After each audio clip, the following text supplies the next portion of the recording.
My name is Joe Ward. I'm a member of the Department of Mathematical Sciences and have been for the last 30 years. And then came to Loughborough to what was then the Engineering Maths Department. It was separated out from the Maths Department.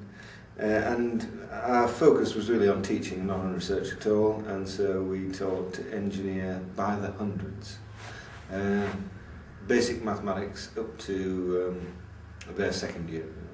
And now we're a school of mathematics, and I'm in the part which specialises in teaching mathematical education. Although I can't regard myself as an expert in that area, it's not really the natural area for me to fit into. But since I don't do much pucker research anymore, it seems natural that I have to make at least a small contribution, and it's relatively easy to do that in the mathematical education area than in the pucker mathematics area, pure mathematics area. Teaching is my main activity now, and I still get nervous, particularly at the beginning of semester, as far as teaching is concerned.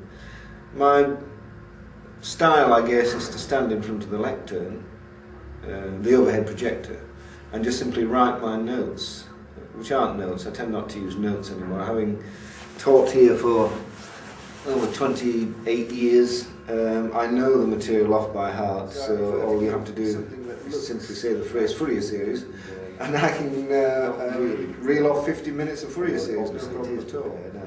And I think that's better than order of doing things. You have to in mathematics, so I have no choice there. So I tend to come in, usually large groups I teach, get the class to be attentive, which nowadays is not as easy as it used to be, and then start writing. And as soon as I start writing, any small groups that are continuing to talk usually stop, because they know at my speed of writing they will soon be well behind unless they concentrate really quite carefully. So that's my, before the CETL funding came on stream, standard lecturing procedure would be to come in, get the attention of the class, and then just simply start lecturing directly onto a overhead projector.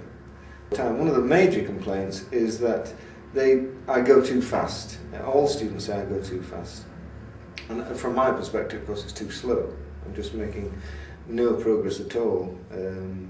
But from their perspective, I'm writing too quickly, I'm covering material too quickly, and so on. So they feel it's really hard. Students will take notes, and this is part of the problem. They're atrocious at taking notes.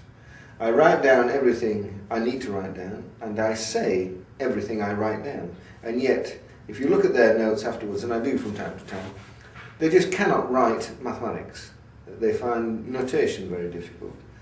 And they invent their own notations. It's absolutely incredible when you come to look at their exam scripts that they've ignored everything you've said about don't invent your own notation, copy down exactly what I write here and use exactly what I write in your own work. They don't do that.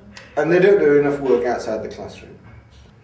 So prior to the award of the CETL,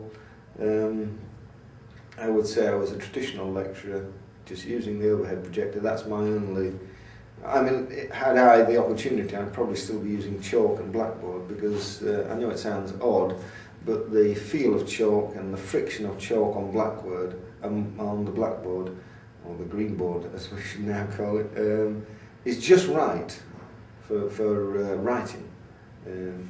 Obviously you can't use a blackboard if you're talking to 220 students, which is sometimes the size of the classes that I have to deal with. So I have had to concede that you've got to use an overhead projector. I very rarely used to bring in a computer and use the data projector, although all of that material, all of that hardware rather, has been available for a number of years. When I started doing work on preparing materials for engineers about 10 years ago now, 1997.